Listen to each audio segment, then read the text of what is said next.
ورحمة الله وبركاته.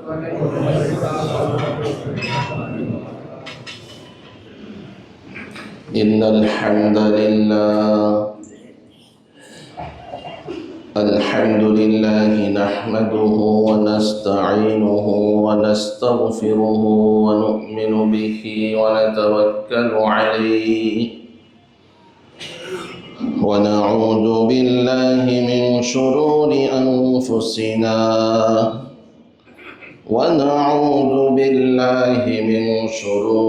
أنفسنا ومن سيئات أعمالنا.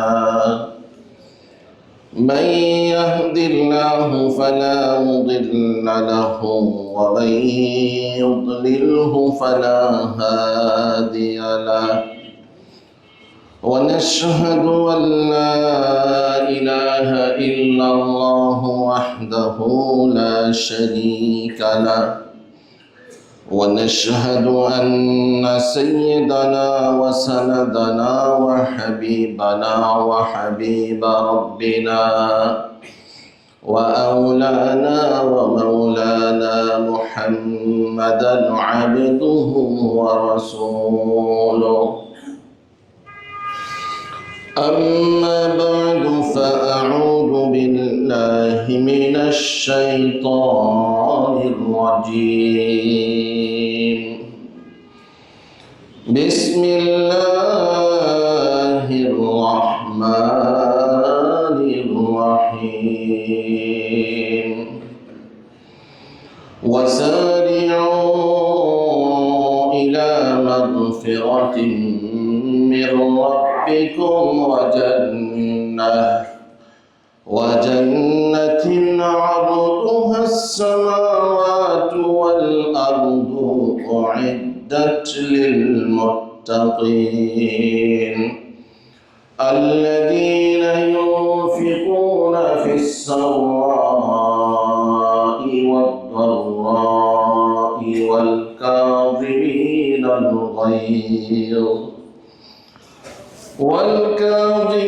الغيظ والعافين عن الناس والله يحب المحسنين. إن الله وملائكته يصلون على النبي يا أيها الذين آمنوا صلوا عليه وسلموا تسليما. اللهم صل على محمد وعلى آل محمد كما صليت على إبراهيم وعلى آل إبراهيم إنك حميد مجيد. اللهم بارك على محمد وعلى آل محمد كما باركت على إبراهيم وعلى آل إبراهيم إنك حميد مجيد.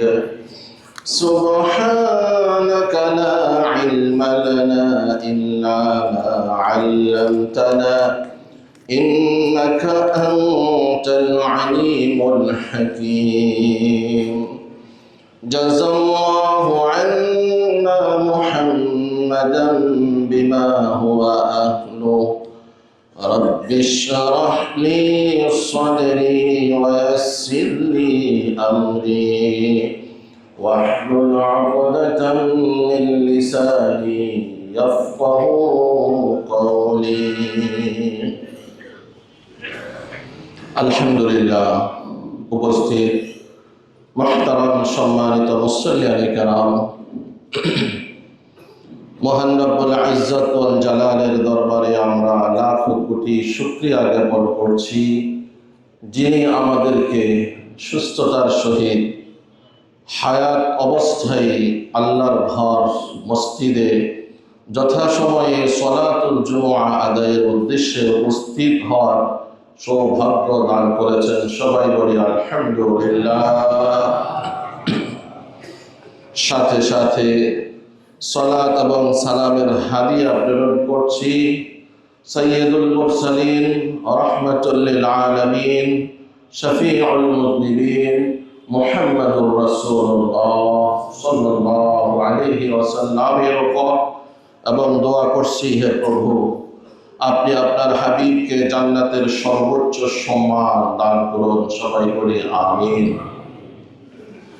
সম্মানিত মুসল্লিয়ানে কেরাম, 2026 সালের প্রথম জুমআয় আপনাদেরকে ঈমানি আহলান সাহলান মারহাবান তাইয়িবান ঈমানি স্বাগত। আল্লাহ তাআলা আমাদের প্রত্যেককে নেক হায়াত দান করুন। সবাই বলি আমিন। আমরা যতদিন বেঁচে থাকব সুস্থতার সহিত ঈমান ও হেদায়েতের উপরে যেন বেঁচে থাকতে পারি, সেই তৌফিক আল্লাহ আমাদের সকলকে দান করেন বলি আমিন।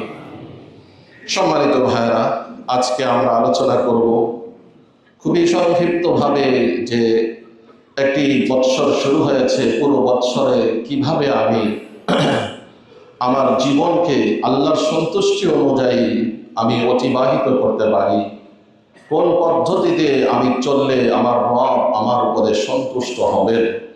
কারণ এই পৃথিবীতে সবচেয়ে বড় জিনিস হলো আল্লাহর সন্তুষ্টি অর্জন করা। যে যত কিছুই হই, যদি আল্লাহ রাজি না থাকে তাহলে ওই অত কিছু হওয়ার কোনো ফায়দা নেই, কোনো দাম নেই। আর যদি আমি কিছু না হই কিন্তু আমার উপরে আমার মনিক সন্তুষ্ট আছেন, তাহলেই আমি সবচেয়ে বড় সফল। আল্লাহ তাআলা বলেন ওয়ালিদওয়ানুম মিনাল্লাহি আকবার, আল্লাহর সন্তুষ্টি সবচেয়ে বড় জিনিস। সম্মানিত হাজিরিন, রব্বুল আলামিন দুনিয়াতে আমাদেরকে পাঠিয়েছেন। এই দুনিয়াতে আমরা কেউ আমাদের ইচ্ছায় আসি, আবার যখন চলে যাব তখনও কেউ নিজের ইচ্ছায় যাব না। প্রতিদিন মানুষ যেমন জন্মগ্রহণ করে, এরকম ভাবে প্রতিদিন মানুষ আবার কি করে, মৃত্যুবরণও করে। আমার জানা নেই কিন্তু অসংখ্য মানুষ সারা পৃথিবীতে দুনিয়া ছেড়ে চলে যাচ্ছে।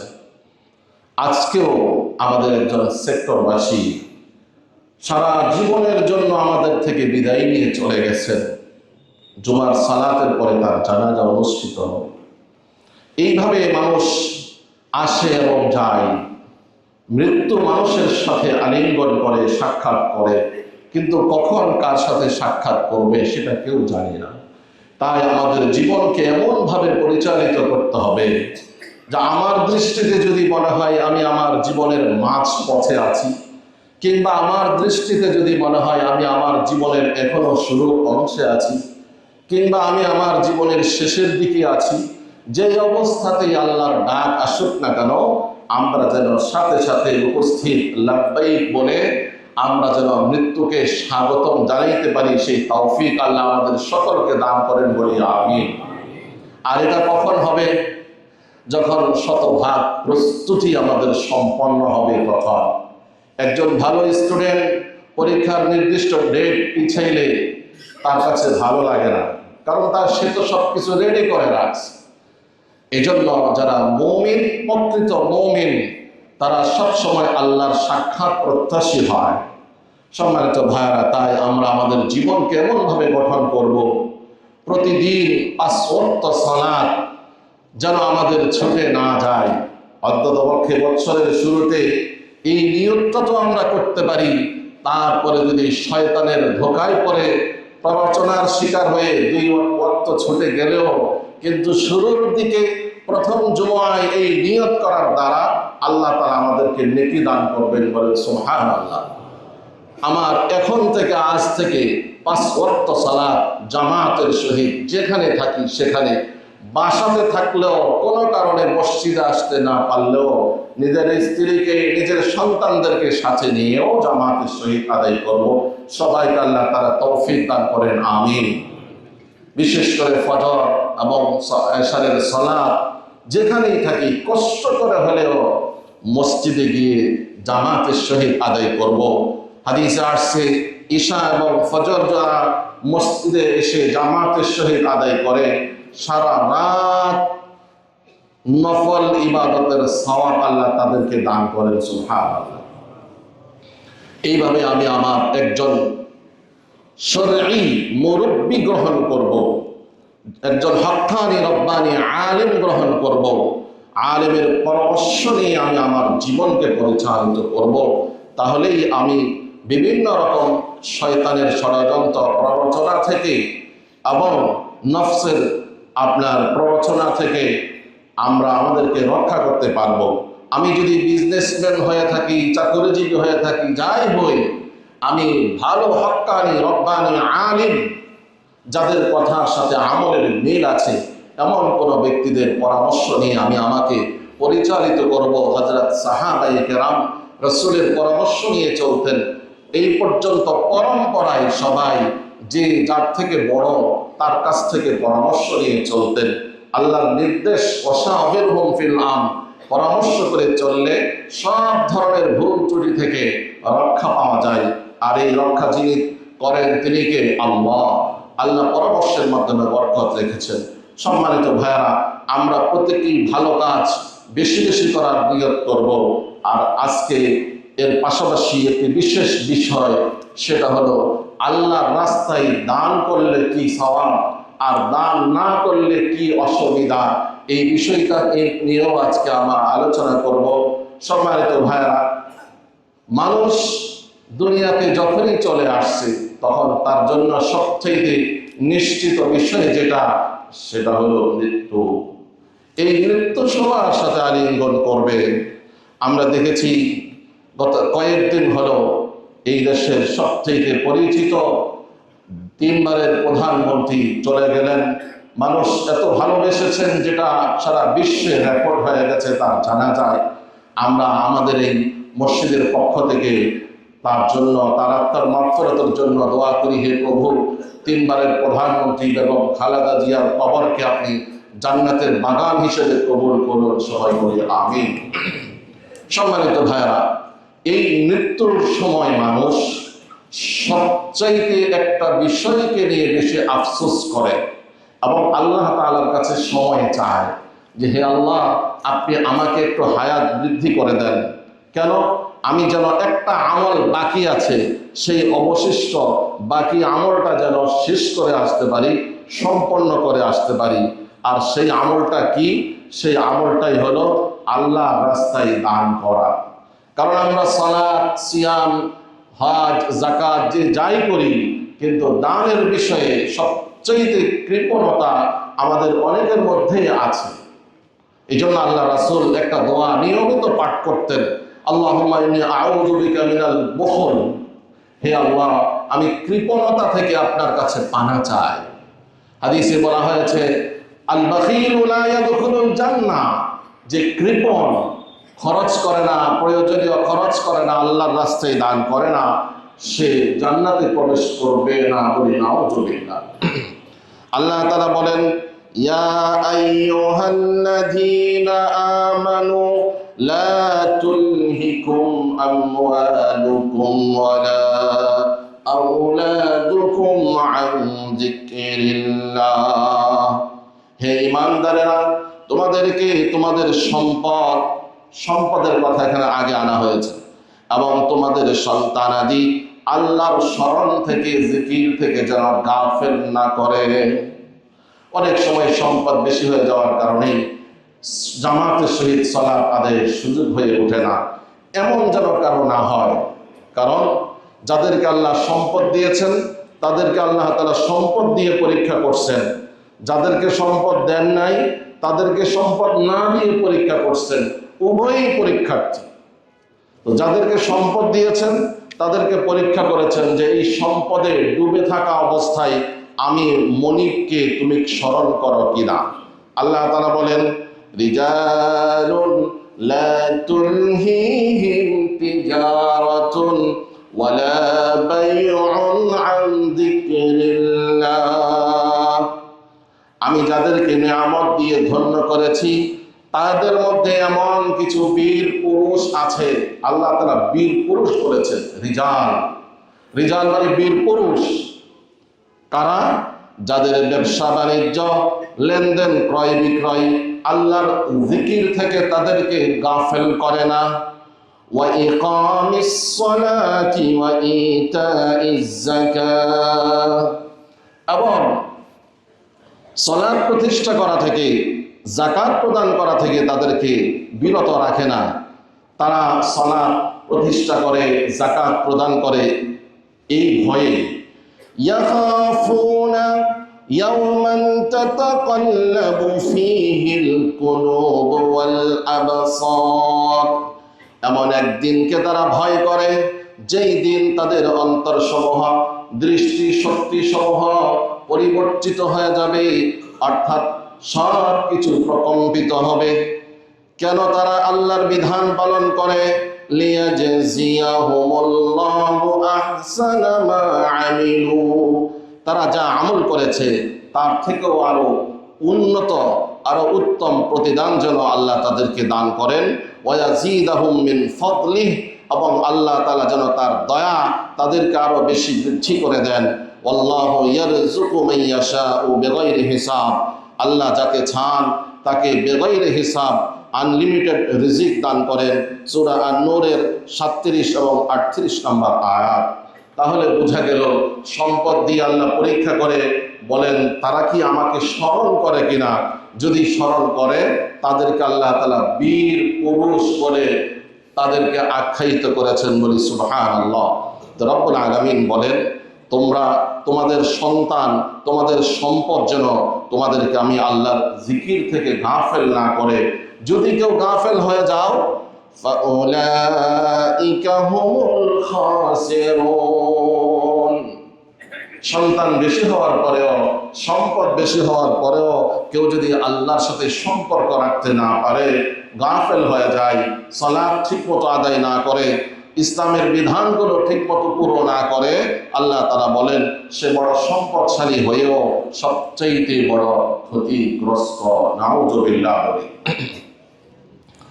সূরা মুনাফিকুনের 9 নম্বর আয়াত, 10 নম্বর আয়াত এবং 11 নম্বর আয়াত আল্লাহ বলেন ওয়া আনফিকু মিম্মা রাযাকনাকুম মিন ক্বাবলি আন ইয়াতিয়া আহাদাকুমুল মাউত, আর তোমরা দান করো আমি যা তোমাদেরকে দিয়েছি সেখান থেকে মৃত্যু আসার আগে আগে।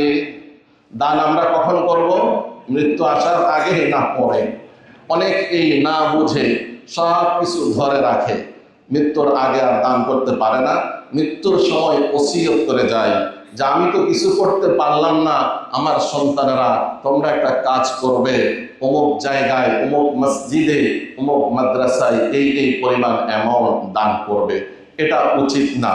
আল্লাহ রাসূল সাল্লাল্লাহু আলাইহি ওয়াসাল্লাম বলছেন উত্তম সাদাকা, উত্তম দান হলো যখন ওয়া আনতা সহিহুন, যখন তুমি পুরো সুস্থ, সাহিহুন, সন্তানের প্রতি লোভ আছে, ওয়াতাখশাল ফাকরা, এবং অভাবকেও ভয় করো, এবং তুমি চাও তুমি সম্পদশালী হয়ে থাকো, সেই অবস্থায় দান করা, এটা হলো সবচেয়ে উত্তম দান, বলি সুবহানাল্লাহ। আর মৃত্যুর সময় ওসিয়ত করলে সেটাও হিসাবে আসবে, কিন্তু সেটা হলো ওই রকম, ওই এক ভাই যার সন্তানের হাত থেকে একটা খাবারের বস্তু কাকে নিয়ে উড়ে দিয়েছে, সে পেছনে পেছনে দৌড় দিয়েছে, ধরতে পারে নাই, একটু পরে অনেক বড় খাল তুরাগ নদীর ওপারে চলে গেছে, তখন নিয়ত করলো যা সাদাকা, সদকা নিয়ত করলাম, ওইটা হলো বিপদে পড়ে সদকা। সুতরাং দান করতে হলে বৎসরের প্রথম জুমায় দান করব, সুস্থ অবস্থায়, সহি অবস্থায়, যে অবস্থায় দান করলে শয়তানে আবার বলে এই তুমি যে দান করতেছো, সামনে আগামী মাসে না তোমার সন্তানের ওই যে ভর্তি ফি দিতে হবে এত টাকা, সে এই জিনিসগুলো শয়তান স্মরণ করাই দেয়। হাদিসে রাসূল বলেন প্রত্যেক মানুষের সাথে আল্লাহ তাআলা দুটি শক্তি দেন, একটা হলো ফেরেশতা, আরেকটা হলো শয়তান।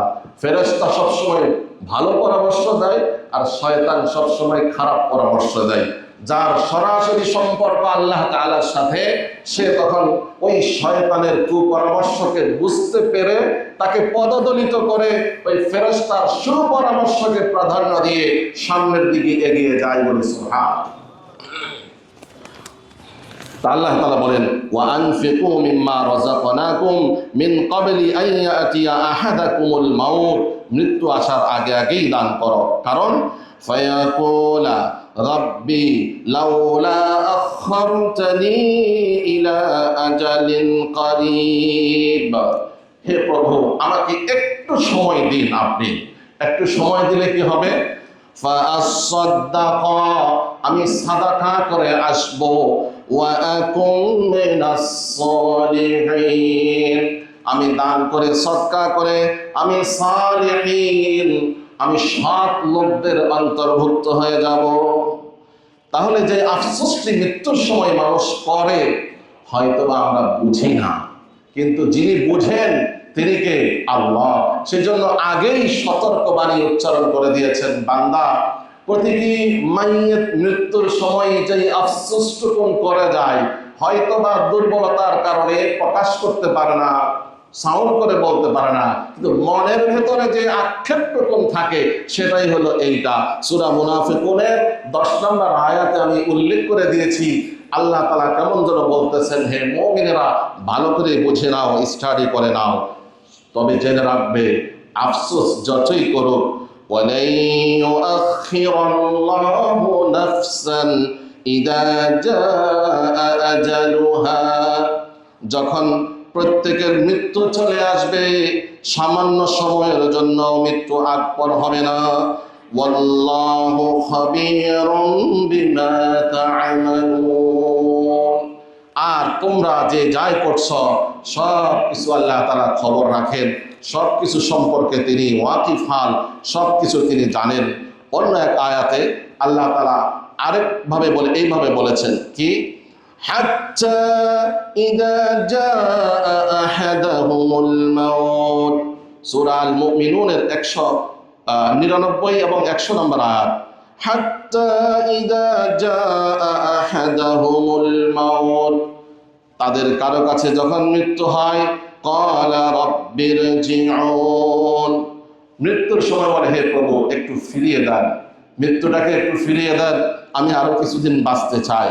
আবার কেউ কেউ মৃত্যুর পরেও এরকম তামান্না প্রত্যাশা প্রকাশ করে, আল্লাহ তাআলা সেটা বলছেন, লাআল্লি আমালু সালিহা, যাতে করে আমি ভালো আমল করে আসতে পারি। ফিমা তারাকতু কাল্লা, ফিমা তারাকতু, অতীতে যা ছেড়ে আসছি এখন আর সেরকম হব না, ভালো হয়ে যাব। আল্লাহ তাআলা বলেন, কাল্লা, কোশ্চেন কালিও নয়, তুমি এরকম করবে না। কারণ মানুষের স্বভাব, দেখবেন এক ভাই অসুস্থ হয়ে গেছেন, নিয়ত করছেন, হে আল্লাহ এবার যদি সুস্থ হয় তাহলে মসজিদে গিয়ে জামাতের সহিত সালাত আদায় করবো। ঠিকই আল্লাহ তাআলা সুস্থ করে দিয়েছেন, 2-1 দিন আদায় করছেন, তারপর থেকে আবার আগের মতো হয়ে গেছে। এরকম হয় কি হয় না? হয়। আল্লাহ তাআলা বলেন, ইন্নাহা কালিমাতুন হুয়া কাইলুহা, এটা হলো তাদের মুখের একটা বুলি, মুখের কথা, কখনো এটা বাস্তবায়ন হবে না। তাকে যদি আবারও 60 বছর সময় দেওয়া হয় তো সে আবার আগের মতো হয়ে যাবে। ইন্নাহা কালিমাতুন হুয়া কাইলুহা ওয়া মিন ওয়ারাইহিম বারযাখুন ইলা ইয়াউমি ইউবআথুন, তবে এই লোকগুলোর পরবর্তীতে বারযাখ নামক একটা জগৎ আছে, যেটা মৃত্যুর পরে হাসরের আগে এই জগতে তারা থাকবে, সেখান থেকে আর ফিরে আসবে না, যেটাকে কবরের জগৎ বলা হয়।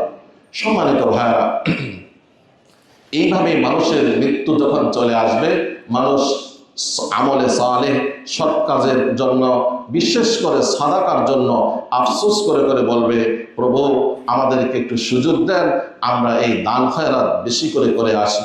রব্বুল আলামিন কোরআনুল কারীমে সূরা আলে ইমরানের 133-34 নম্বর আয়াতে আমাদেরকে কত সুন্দরভাবে উদ্বুদ্ধ করে বলেছেন, ওয়াসারিউ ইলা মাগফিরাতিন মির রাব্বিকুম, আর তোমরা দ্রুত এগিয়ে যাও আল্লাহর তোমাদের রবের ক্ষমার দিকে এবং এমন জান্নাতের দিকে যেই জান্নাতের আরজ পার্শ্ব হলো আসসামাওয়াতু ওয়াল আরদ, সাত আসমান এবং জমিনকে একত্রিত করলে, পাশাপাশি রাখলে যেই পরিমাণ দূরত্ব পাশাপাশি হয় এরকম দূরত্ব হবে এক জান্নাতের। বলেন সুবহানাল্লাহ।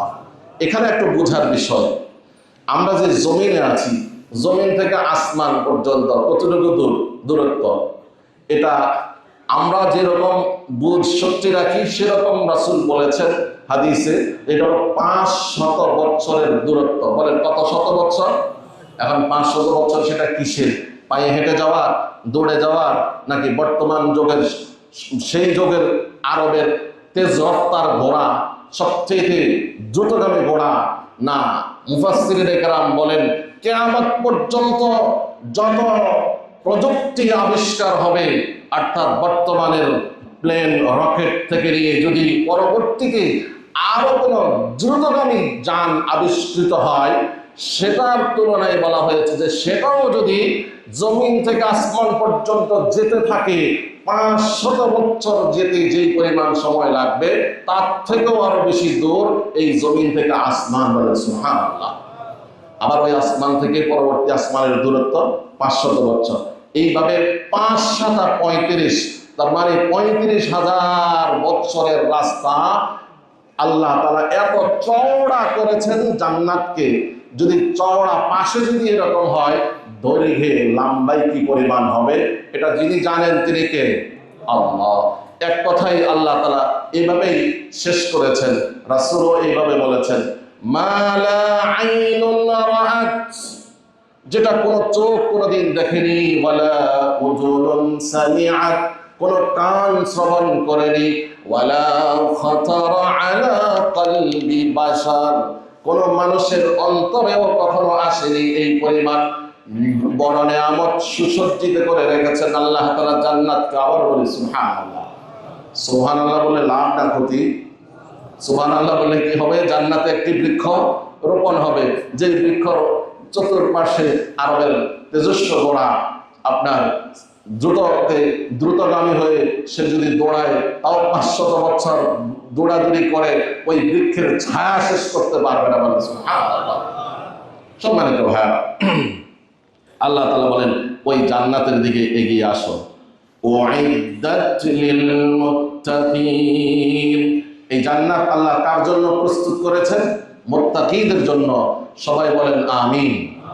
আমরা প্রত্যেকে নিজেদেরকে কি দাবি করি? মুত্তাকি দাবি করি কিনা? এখন আসেন, এই মুত্তাকির প্রথম কোয়ালিটি কি আল্লাহ এই 134 নম্বর আয়াতে তুলে ধরেছেন। মুত্তাকি কারা? উইদ্দাত লিল মুত্তাকিন, এই বিশাল জান্নাত আল্লাহ প্রস্তুত করে রেখেছেন শুধু মুত্তাকিদের জন্য। মুত্তাকি কারা? আল্লাযীনা ইউনফিকুনা ফিস সাররাই ওয়াদ দাররাই, মুত্তাকি হলো ওই সমস্ত লোক যারা আল্লাহর রাস্তায় দান করে, খরচ করে, ফিস সাররাই, সুখের অবস্থায়, ব্যবসায় যখন লাভ হয় তখন যেমন খরচ করে, ওয়াদ দাররাই, বিপদের অবস্থায় যখন বলে হুজুর এখন তো খুব দুর্দিন যাইতেছে, এই দুর্দিন অবস্থায়ও, সুদিন দুর্দিন সর্ব অবস্থায় যারা আল্লাহর রাস্তায় দান করে, আল্লাহ তাআলা বলেন এই সমস্ত মুত্তাকিদের জন্য আমি জান্নাত প্রস্তুত করে রেখেছি। বলি সুবহানাল্লাহ। কি বলেন, এই জান্নাত আমাদের দরকার আছে কিনা? এই জান্নাতের প্রস্তুতি আমাদের দুনিয়া থেকেই নিতে হবে। সম্মানিত ভাইয়েরা, আমরা অনেকেই মনে করি দান করলে কমে, আসলে কি দান করলে কমে না বাড়ে? আল্লাহ তাআলা বলেন ইয়ামহাকুল্লাহুর রিবা ওয়া ইউরবিস সাদাকাত, সুদ সম্পদের বরকতকে নষ্ট করে আর সাদাকা সম্পদের বরকতকে বৃদ্ধি করে দেয়। বলেন সুবহানাল্লাহ। সুদী লেনদেন যিনি করেন, সম্পদের পাহাড় গড়ে ফেললেও কিন্তু দেখবেন দিলের মধ্যে শান্তি নেই, বারাকা নেই। এই অ্যাক্সিডেন্ট, এই সমস্যা, এই আত্মীয় স্বজনদের মধ্যে রোগ শোক লেগেই আছে। আর বারাকা আল্লাহ যাদেরকে দান করেন তাদের ইনকাম অল্প হলেও তারা নিশ্চিন্তে থাকে, শান্তিতে থাকে, অভাব মুক্ত করে রাখেন। আল্লাহ তাআলা আমাদের সবাইকে অভাব মুক্ত করে দেন বলে আমিন। কোরআনুল কারীমে আল্লাহ তাআলা বলেন, মান যাল্লাযী ইউকরিদুল্লাহা করদান হাসানা, কে আছো আল্লাহকে কর্জে হাসানা দিবে, উত্তম করজ, ফায়ুদাইফাহু লাহু ওয়া লাহু আজরুন কারীম। সূরা হাদীদ। কে আছো আল্লাহকে উত্তম করজ দিবে, ঋণ দিবে, আল্লাহ তাআলা তাকে বহু গুণে বৃদ্ধি করে দিবেন, বলেন সুবহানাল্লাহ। তাছাড়াও আজরুন কারীম, এক বিশেষ সম্মাননা প্রদান করবেন, বলেন সুবহানাল্লাহ। হযরত আবু দারদা রাদিয়াল্লাহু তাআলা আনহু, তিনি এই আয়াত নাযিল হওয়ার পরে সাথে সাথে রাসূলের দরবারে চলে আসছেন, এসে বললেন, ইয়া রাসূলুল্লাহ। আবু দারদা উপস্থিত, বলে কেন? বললেন, ইয়া রাসূলুল্লাহ, আপনার উপরে যে আয়াত নাযিল হলো যে কে আছো আল্লাহকে কর্জে হাসানা দিবে, আমি আবু দারদা আসছি, আমার একটি বাগান আছে, যেই বাগানে এখন খুরমা, খেজুর এগুলো সেখান থেকে আহরণ করার সময় হয়ে গেছে, আমি আমার ফ্যামিলি নিয়ে ওখানে উঠছি বাগান বাড়িতে। তো এই আয়াত নাযিল হওয়ার কারণে আসছি, আমি চাই আমি প্রথম ব্যক্তি হই যে আল্লাহকে সবার আগে কর্জে হাসানা দিয়েছে, বলেন সুবহানাল্লাহ। রাসূল বললেন, ঠিক আছে। তখন তিনি ওই বাগানটি আল্লাহ রাসূলকে দান করে দিলেন, আল্লাহ রাসূল কবুল করলেন। বাগান বাড়িতে গিয়ে স্ত্রীকে বললেন যে এই অবস্থা, আল্লাহ তাআলার সাথে একটা ভালো বিজনেস ব্যবসা করে আসছি, আল্লাহ তাআলা বলছেন তার পুরস্কার তিনি বহু গুণে বৃদ্ধি করে দিবেন। স্ত্রী এই কথা শুনে সাথে সাথে বললেন, রাবিহাত তিজারাতুক, তোমার ব্যবসা লাভবান হয়েছে। সুবহানাল্লাহ। যেমন স্বামী তেমন স্ত্রী, একটু ডিনাই করেননি, বরং আরো তাকে উৎসাহ দিয়ে বলছেন, খুব লাভজনক ব্যবসা তুমি করে এসেছ। সাথে সাথে বাচ্চাদেরকে নিয়ে ওই বাগান থেকে বের হয়ে অন্যত্র চলে গেলেন, ইসলামের জন্য, আল্লাহর জন্য তা দান করে চলে আসলেন। এই যে কর্জে হাসানা, আচ্ছা আল্লাহ তাআলার কি সম্পদের প্রয়োজন আছে? নাই। আল্লাহ তাআলা চাইতেছেন আমরা যেন দামি হয়ে যাই, আমরা যেন লাভবান হয়ে যাই। ইবাদতের আল্লাহর প্রয়োজন নাই, তিনি চাইতেছেন ইবাদত আল্লাহর জন্য করে আমরা যেন দামি হয়ে যাই। আল্লাহ তাআলা প্রতিটি আয়াতে বলছেন, আমি যা দিয়েছি সেটা তোমরা আমার জন্য দান করো। তো আল্লাহ তাআলা যে আমাদেরকে দিয়েছেন, আবার আল্লাহর জন্য দান করতে বললে ফায়দা কি? ফায়দা আল্লাহর না, ফায়দা আমাদের। ফায়দা কাদের? আমাদের। কি ফায়দা? আমরা এই দান করার কারণে আমরা আল্লাহর সন্তুষ্টি অর্জন করব, আমরা মুত্তাকি হব, আমরা জান্নাতে প্রবেশ করব। সুবহানাল্লাহ। সম্মানিত ভাইরা, সময় খুব কম, আপনারা জানেন মানুষ অনেক সময় আপনার রাস্তাঘাট পার হওয়ার সময়, অফিস আদালতে যাওয়ার সময় হঠাৎ মৃত্যু হয়ে যায়। আপনার সেই ঘটনাগুলো তো আমাদের স্মরণ পড়ে। একটা কত জায়গায় আগুন লেগে গেছে, আগুন লেগে সেই বঙ্গবাজারে কত কোটি কোটি টাকার সম্পদ নষ্ট হয়ে গেছে মানুষের। তো তখন তো মানুষ আফসোস করে, বলে এই টাকাগুলো পুড়ে নষ্ট হয়ে গেল, যদি তার কিঞ্চিত পরিমাণও যদি আল্লাহর রাস্তায় দান করতে পারতাম। সম্মানিত ভাইরা, মালাকুল মউত আজরাইল যখন আসবে, তখন আমাদের এই সম্পদগুলো আমাদের কাছে আর কোনো মূল্য থাকবে না। তখন মন চাইবে এগুলো যেন আমরা আল্লাহর রাস্তায় দান করি। সম্মানিত উপস্থিতি, মুসল্লিয়ানে কেরাম, আমাদের অনেকের মা বাবা দুনিয়া থেকে চিরবিদায় নিয়ে কবরে শায়িত আছেন। তাদের কবরে ইসালে সওয়াব বকশিসের উদ্দেশ্যেও আমাদের দান করা উচিত। তিরমিজির হাদিস, সহিহ হাদিস 1613 নম্বর হাদিস, রাসূল সাল্লাল্লাহু আলাইহি ওয়াসাল্লাম বলেন, ইযা মাতাল ইনসানু ইনকাতা আনহু আমালুহু ইল্লা মিন সালাস, মানুষ যখন মৃত্যুবরণ করে তখন তার আমলের পথ সম্পূর্ণভাবে বন্ধ হয়ে যায়, তবে তিনটি পথ খোলা থাকে। একটা হলো সাদাকাতিন জারিয়া, এমন কোন আমল, সাদাকা, দেখেন সাদাকা শব্দ আল্লাহ রাসূল বলেছেন, এমন সাদাকা যেই সাদাকাটা সব সময় চলমান থাকবে কিয়ামত পর্যন্ত। তাহলে কি হবে? তাহলে কেমন যেন তিনি কবরে শুয়ে শুয়ে এই সাদাকার নেকি পেতে থাকবেন। সুবহানাল্লাহ। সেই সাদাকার বিবরণ কি? সাদাকার বিবরণ হলো আপনি জনকল্যাণার্থে, মানুষের উপকারার্থে মসজিদে, মাদ্রাসায় এবং যে কোনো জায়গায় যেখানে তারা সাধারণ মানুষ উপকৃত হবে এমন কোনো কাজ করা। একটা বৃক্ষরোপণ করা, এটাও সাদাকায়ে জারিয়া। কোনো এক জায়গায় খালের ব্রিজ স্থাপন করার দরকার, সেটাও সাদাকায়ে জারিয়া। আর মসজিদ মাদ্রাসা তো আছেই। সম্মানিত ভাইরা, এইভাবে আল্লাহ রাসূল উদ্বুদ্ধ করে গেছেন আমাদেরকে দান করার জন্য।